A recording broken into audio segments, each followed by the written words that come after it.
शास्त्रों में ब्रह्मराक्षस और सन्यासियों का उल्लेख देखने और सुनने को मिलता है।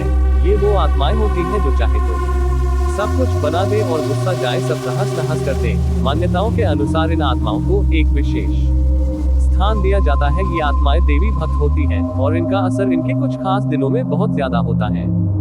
जिस परिवार में ये ब्रह्म राक्षस होते हैं उस परिवार की सुरक्षा की जिम्मेदारी भी इन्हीं के ऊपर होती है। आज की हमारी कहानी ब्रह्म राक्षस और सन्यासियों की ओर इंगित कर रही है। शहर का वो रिहायशी इलाका जो कभी चतुर्वेदियों की बस्ती हुआ करती थी, अब वहाँ चतुर्वेदियों का नामो निशान नहीं है।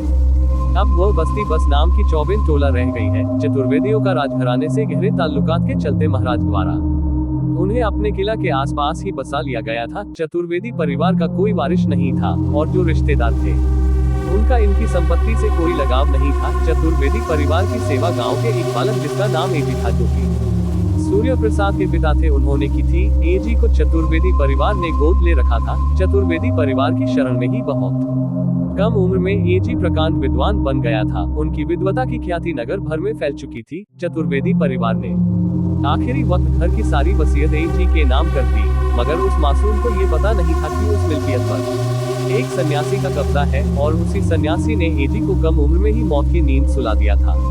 कहते हैं एजी की जब मौत हुई थी तब उनका बेटा सूर्य प्रसाद मात्र 10 वर्ष का था और वो तभी से रुद्री का पाठ किया करता था। बाप के मरने के बाद माँ, 4 भाई और एक बहन की जिम्मेदारी अब सूर्य प्रसाद के ऊपर थी। जब एजी की मौत हुई तब उसके पट्टीदार परिवार वालों ने उसे सलाह दी कि ये मिल्कियत बेच दे और बाप का क्रियाक्रम अच्छे से कर, नहीं तो तेरे बाप की आत्मा भटकती रह जाएगी। मगर सूर्य प्रसाद इतना समझदार था कि वो सब कुछ कम से कम खर्चे में कर लिया। खुद भी हायर सेकेंडरी पास किया। एक भाई को सरकारी टीचर, एक को प्रोफेसर और खुद सरकारी कंपाउंडर बन गया था। उसकी पोस्टिंग शहर के सरकारी अस्पताल में थी। जब कोई जजमान अस्पताल जाता तो वो यही कहता, पंडित जी आप सबका मावाद साफ करते हैं, आपको ये शोभा नहीं देता। आपके पिता इतने बड़े प्रकांड विद्वान थे, आप खुद राजपुरोहित हैं, आपको शोभा नहीं देता कि आप सबके घाव साफ करें। इन सब बातों के चलते आखिर एक दिन सूर्य प्रसाद ने कंपाउंडर की नौकरी छोड़ दी और अपना सारा ध्यान और समय यजमानी और पूजा पाठ में दिया। धीरे धीरे सूर्य प्रसाद भी अपने पिता एजी की तरह ही नगर भर में प्रसिद्ध हो गए।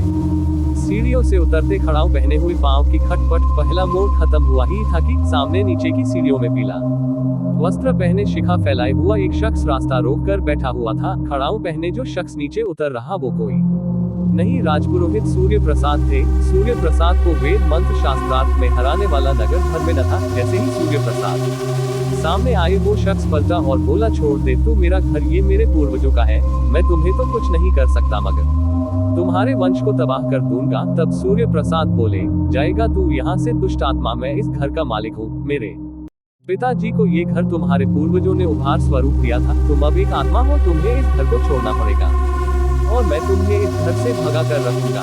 और सूर्य प्रसाद ये बोलते हुए उस सन्यासी को अनदेखा करते हुए आगे बढ़ जाते हैं। सूर्य प्रसाद की पत्नी है रामकली, जो पेट से गर्भवती हुई। ये पीले वस्त्र वाला सन्यासी घर की अटारी की एक कोठरी में रहता था जिसमें उसका चिमटा गड़ा हुआ था, जो कि सूर्य प्रसाद ने उखाड़ कर फेंक दिया था। और वो उसी कोठरी में भगवान को बिठाकर रुद्री का पाठ किया करते थे और वो उसी कोठरी के द्वार सन्यासी का रास्ता बंद करके पलंग रखकर सोते भी थे। दिन गुजरते गए। सूर्य प्रसाद की पत्नी ने एक बेटे को जन्म दिया। बेटा साल भर का हुआ। एक दिन सूर्य प्रसाद किला में पूजा पाठ करवाने गए, तभी उनका बच्चा उस कोठरी की तरफ खेलता हुआ बड़ा ही था कि वही खेलते खेलते खत्म हो गया।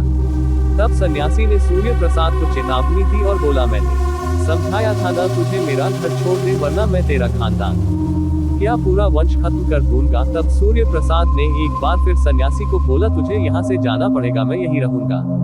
और सूर्य प्रसाद ने उस कोठरी में रुद्री का जाप जारी रखा। सूर्य प्रसाद की पत्नी ने फिर एक बच्चे को जन्म दिया, वो भी हंसता खेलता खत्म हो गया। इस तरह सन्यासी ने सूर्य प्रसाद के 3 बेटे और 3 बेटियों को मौत के घाट उतार दिया। मगर सूर्य प्रसाद डरे नहीं, उन्होंने रुद्री मंत्र का जाप जारी रखा। 3 बेटे और 3 बेटियों की मौत के बाद सूर्य प्रसाद की पत्नी ने एक बेटे को जन्म दिया। उसे नीचे की कोठरी में ही पाला पोसा गया जहां भगवान रहते थे। 5 साल तक उस बच्चे ने सन्यासी के खौफ से उस कमरे के बाहर कदम नहीं रखा था। सूर्य प्रसाद की पत्नी उस कोठरी में ही बच्चे के लिए खाना बनाती, वही खिलाती।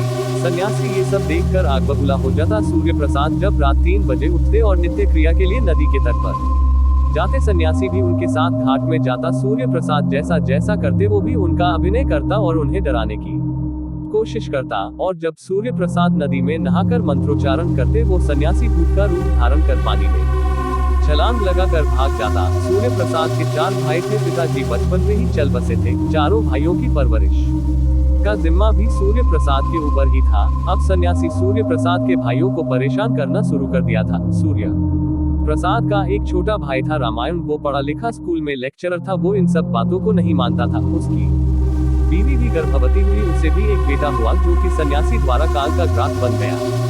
जब वो बालक 5 साल का हुआ था, तब एक दिन तूफान आया। घर के आंगन में एक बबूल का बहुत बड़ा पेड़ था, वो अचानक से गिरा और घर के अंदर खेल रहा 5 साल के बालक को जाने क्या हुआ कि वो वही ढेर हो गया, दोबारा उठा ही नहीं। सूर्य प्रसाद रामनवमी में 9 दिन का व्रत रखते थे। उनके छोटे भाई रामायण ने उन पर अपने बेटे की मौत का दोषारोपण तक लगा डाला। कहा कि भाई साहेब रामनवमी का व्रत रहते हैं, जिसके कारण मेरा 5 साल का बेटा मर गया। ये बात सुनकर सूर्य प्रसाद को बड़ा गायक हुआ। उन्होंने रामनवमी का व्रत रखना ही बंद कर दिया।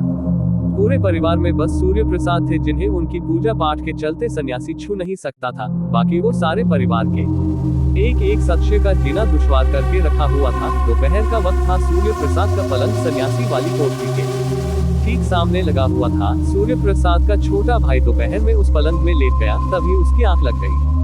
सन्यासी का कोठरी से बाहर निकलने का वक्त हो चुका था। वो सूर्य प्रसाद के भाई